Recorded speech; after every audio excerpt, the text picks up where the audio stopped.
Hey everyone, in this video, I'm going to discuss about the very important concept in a SQL, which is SQL data types. So, if you are interested in creating a table, so obviously the knowledge of data types plays a very important role. So, we all know that relational databases usually stores information in the form of a table, right? When I say table, a table will have a different rows and columns.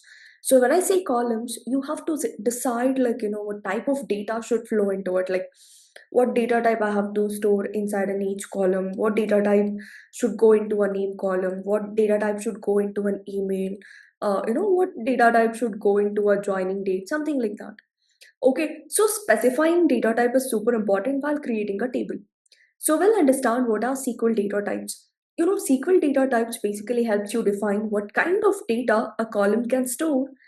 Is it like numbers, text, or dates, etc. So they help databases to store data efficiently, to prevent invalid data, and to improve the performance. So when you say what type of data should flow into that, so basically what happens, you'll get a proper data, right? The data will be consistent so that you can perform analysis in the future. Okay, we have a different data types like numeric data types, string data types, and also we have a date data types. So in that, we'll start with a numeric data type. So when I say numeric data type, the first type is going to be integer. You can write it short or a full integer name. This is basically used in order to store whole numbers, no decimals. Let's say, for example, you want to store an age, or you want to store the number of products, number of items. So in that case, the integer plays a very important role. Usually, the integer ranges this a very big values within this range. This is the minimum range and this is the maximum value. So within this range you can store any value. That's an interesting thing about an integer. Okay, while creating our tables, when you define your column name like an age, it's very important to specify what data type the age column should include. You should say like an integer. I hope this is clear. So next one is like a small integer. Let's say you want to store very small whole numbers, like maybe range within minus 32,000 to plus 32,000. So in this case, you can just make use of a small integer. Okay, the range is very small. Then we have a big integer which stores a very large whole numbers. If your data set is like very big, okay, if you want to store values like very big numbers, probably a transactional ideas, something like that, in that case, you can just go with a big integer wherein the range is very big. I hope you are getting right. Okay. Next, coming to a decimal. So when I say decimal or a numeric, it's pretty much similar to your decimals. In order to store decimal values, let's say for example height, height, weight. So these things basically includes our decimal values, right? So in these cases, decimal or numeric plays a very important role. Both are one and the same. You can use anything that you want. So here decimal and numeric usually take P and S. You know what is P? P tells you like how many digits should be there in your entire decimal value, and S basically tells you how many digits should be there after decimal. Let's say for example, if I'm specifying decimal of 5,2, so then what you are expecting? So we're expecting our number to be something like this, 123.52. So total 5 digits should be there, and digit after decimal should be a 2 digit, something like that. Okay, this is how the decimal or numerical is going to work. So see here, decimal of 10,2. So it can take up to 10 digits, and there should be two decimal places. It can go up to 10 digits. It can be lesser as well, but it should be up to 10. When you count all the numbers up to 10, it can be less as well. Okay, next one, let's say if you don't have a specific decimal places, or if you don't want to restrict it, then you can just go with a float or a real.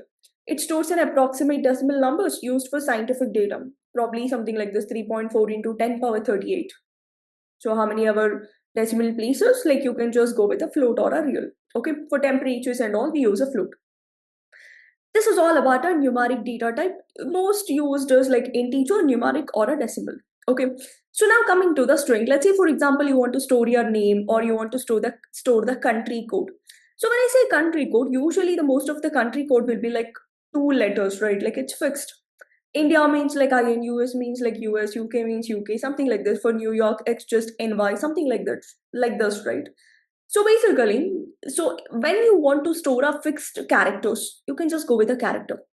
So when I say character of two, it can store only up to two characters. You cannot give three things. USC will not work.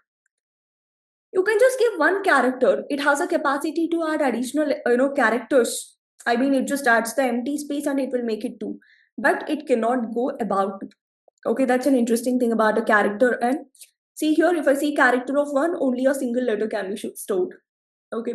Then we have a varchar. So when I say varchar, you can store characters of any number. I mean, like variable length string, we call it like varchar, variable length string, most commonly used, and it can store up to 1 to 65,535 characters. And you can just mention like this varchar of 100 means you can store up to 100 characters. Even if you are storing just a small letter, like a small text, like a sequel, it doesn't add additional spaces. Okay, it just store it like a sequel itself. But when it comes to a text, when I say text of 100, if you are storing a sequel, what it will do, it will add additional remaining 97 spaces, empty spaces, and it will try to make it a 100 character. Memory efficiency, like it consuming more memory. So when it comes to a varchar, it stores only what is given. Okay, so it can store up to 100 characters, but you can give less than that also. The most often used is always a character, sorry, varchar. Next important one is a text. Like, what if you have a lengthy text? In that case, we just go with a text. Okay, which basically helps you in storing a long text, like up to 65,535 characters. So whenever you want to store descriptions or paragraphs, you can just go with a text editor. I hope it's clear. So next important one is like a date and time. So what if you want to store a date, you can just use a date data type. Okay, usually the date format is always year, month, and then a date. This is a standard format. And date should always be written within a quotes. Okay. Next important one is a time. For storing time, you can just make use of a time data type. And for both date as well as a time, you can just use either date time or a timestamp, which basically helps you in storing date and time together. And the final data type is going to be Boolean data type, which is responsible for storing Boolean values like true or false. Okay, so these are the different data types. If you remember, for numeric, we have an integer. You can use small int, big int. Along with that, we have a numeric decimal or a real or float. You can use it.